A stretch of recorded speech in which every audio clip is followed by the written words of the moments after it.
Hello guys, তো আমি একটা রেসিপি নিয়ে চলে এসেছি। নতুন রেসিপি বলতে পারো। কড়াতে সাদা তেল দিয়ে দিয়েছি, সাদা তেলের মধ্যে ঘি দিয়ে দিয়েছি। তোমরা ঘির পরিবর্তে বাটারও দিতে পারো। দিয়ে আমি সুন্দর করে অল্প আস্তে আজে রেখেছি। আজ বেশি জোরে দিইনি, আস্তে আজে রেখেছি। এর মধ্যে গোটা গরম মশলা, গোটা জিরে, তেজপাতা, শুকনো লঙ্কা ফোড়ন দিয়ে দিয়েছি।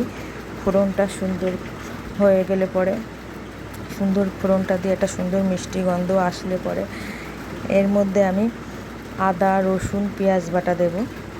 তো আর গোটা গোটা কাঁচা লঙ্কা দেব, লঙ্কার গুঁড়ো, হলুদ, নুন তো দেবই, আর জিরে গুঁড়ো, ধনে গুঁড়ো দিয়েছি।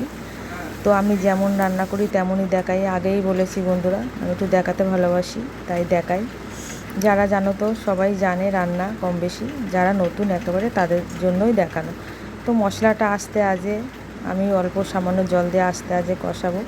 কষানো হয়ে গেলে পরে এই যে রাজমার ডাল সিদ্ধ করা ছিল, রাতে ভিজিয়ে রেখেছিলাম অবশ্য, ভিজিয়ে রেখে সিটি দিয়ে নিয়েছি কুকারে।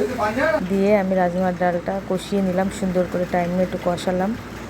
কষানো হয়ে গেলে পরে ওর মধ্যে আমি গরম মশলা দিয়ে দিলাম। আর ধনেপাতা কুচানো ছিল, ধনেপাতা কুচিয়ে রাখা ছিল, ধনেপাতা দিয়ে দিলাম। আর যারা মিষ্টি খায় তারা একটু মিষ্টি দেবে, আমরা অল্প একটু স্বাদের জন্য আমি মিষ্টি দিলাম। তা বন্ধুরা, তোমাদের কেমন লাগলো তোমরা অতি অবশ্যই আমাকে বলবে। আর ঘরে এরকম করে বানিয়ে বাচ্চাদের দেবে রুটির সাথে। Tata, by.